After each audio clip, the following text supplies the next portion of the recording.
Thanks for joining me. It's not really a tutorial. Pretty weird. That's about it. I just summed it up for you. I hope you like it. I hope it is to your standards. Yeah, ride with the mob, hum through our law. Check you and me, and do your job. Earth is the name, Ben Baller did the chain. Torn over.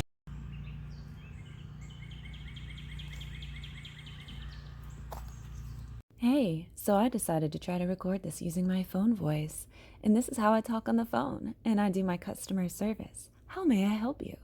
But don't get too excited because this is not how I'm going to talk the entire time. I guess I just measured this out, and no, I didn't measure it. I don't measure anything. I eyeballed it, and then I used that to draw a straight line, and I made sure I was going to cut it at an angle because there's going to be 6 of these and they needed to fit together, and it wouldn't work if they were cut square. So I cut them angle with a box cutter, snapped it off, which is incredibly therapeutic. If you were stressed out, just go cut pink insulation foam with a box cutter and snap it off. You're going to enjoy it. So these pieces taper off as they get more towards me for the handle. I cut them all out and they were so beautiful, but they weren't good enough. So I ended up having to shave that inside part off a little bit more so that they would actually fit together. And now that I had these nice, beautiful, clean edges, I took hot glue gun and melted them. This stuff is pink insulation foam is weak. It is not really inferior, but the thing is this stuff is like cotton candy when you get it wet. If you put too high of a heat on it, it's going to just completely melt away. And I totally disintegrated the fuck out of it. Anyways, I started out with these nice clean edges and they were pretty, and then as the hot glue sat on it, they ended up getting real gapey. But yeah, I just kept adding more glue. So you'll see, if you haven't already noticed it, there's globs in each corner, and it's because I ended up just putting hot glue gun to fill it in because I said, F it. But this stuff is like 20 bucks for the giant board.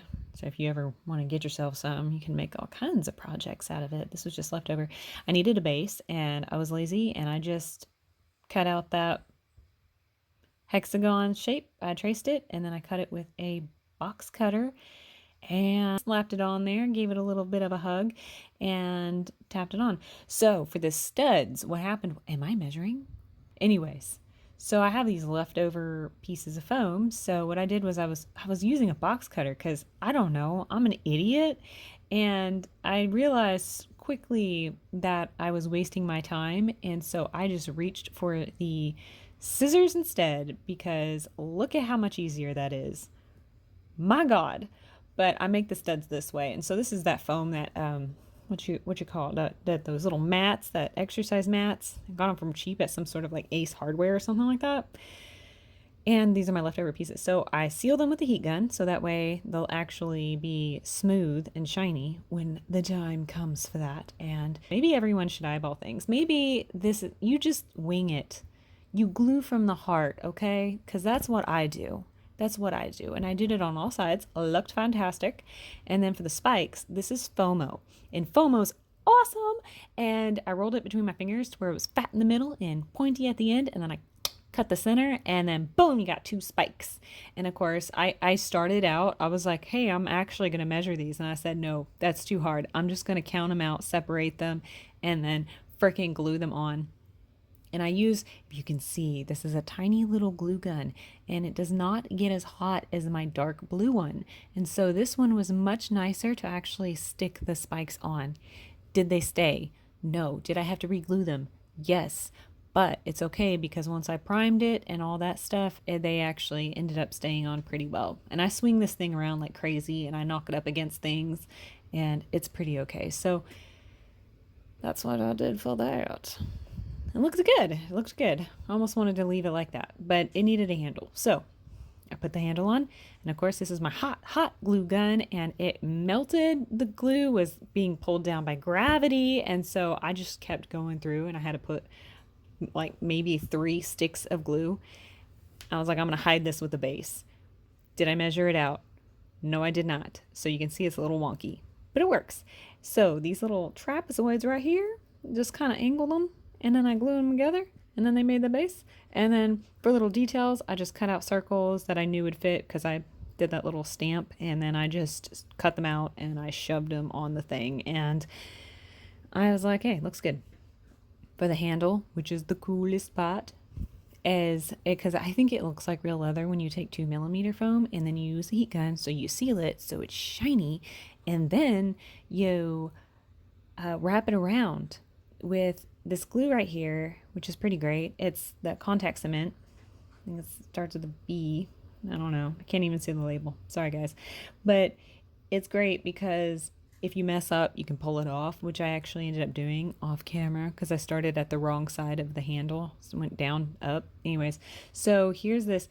I don't actually put the brush directly on the foam because it's really hard to work with and it'll glob on and it's uneven. So I put it on a piece of foam and then I just smear it on there and it works so good.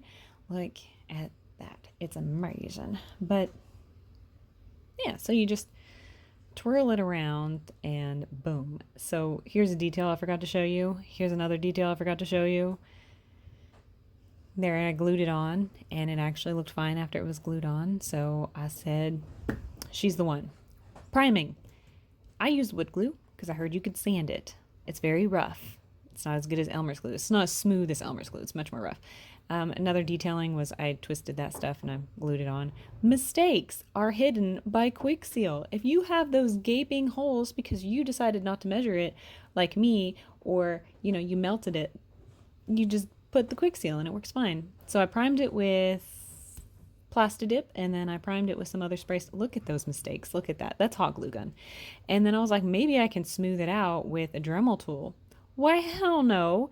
That did not work. That didn't work one single bit. It just ended up melting the glue from the hot spinning Dremel. So I painted it black. I said, F it. And then I painted the handle. It's just, okay, so with the handle, you add red and then you add black and a little bit of black. And then I forgot how to do this, so I started painting it spiral wise. You need to paint it up against, with the grain, I guess you would call it in this case. So it has this, it adds a dimension to it, if you can see right here. Dimension. So for the wood, this is the wood. I had this brush, so I thought, hey, maybe I cut this up and I could, make something out of it with making it wood-like. Shit actually worked. So what I did was I painted it brown over the black. I painted it brown and I didn't let it fully dry. This is acrylic paint. And then I took my little made brush there. I dipped it in some watered down black acrylic paint and then I swiped up and I swiped down. And holy cow, it actually looks like wood. And it took me a couple times to get it perfect and I realized that I had to kind of like swirl it side to side. And then after I did that, holy crap, it turned out so good, I think. And especially, when you're just last minute, just making things up as you go, turned out quite remarkable, I believe. So I'm trying my best to show you how I did this in the really crappy lighting that I have, but this is how I did it. And then I kind of went through the center pieces and it kind of looks a little rough if you look at it really closely, but we have that 5-foot rule, so you better keep your distance. We're social distancing so my weapons look the best, okay? But look at that. Now for this little round ball that went on the end of the handle, this was like the hardest part, and I ended up doing this like 3 different times, and I was so frustrated because I didn't know how to make it look good, and my hand wasn't steady enough to go in a circle, and I just wasn't feeling very resourceful enough to make anything to make this, like make a contraption to make this actually work smoothly. So I just kind of smeared it around, as you can see, and it looks fine. So my favorite part is the gold. And I like to use gilding wax and I just rub it all up on there, with my fingers. Because listen, finger painting is freaking therapeutic, okay? And some of you are probably looking at this thinking, you're going to die of cancer. Cancer is seeping into your skin fingers right now. Your phalanges are sucking up carcinogens. And you know what? You're probably right. And you know what? I don't care because it's so satisfying. Look at that. It's just it's so therapeutic. You just gently. Okay, so what this is I'm putting a lighter silver color on the edges because it makes it look more realistic, and I'm comparing it. I'm showing you. See the one I just did to the ones that I hadn't done yet? Yeah, boy. And that's all I have.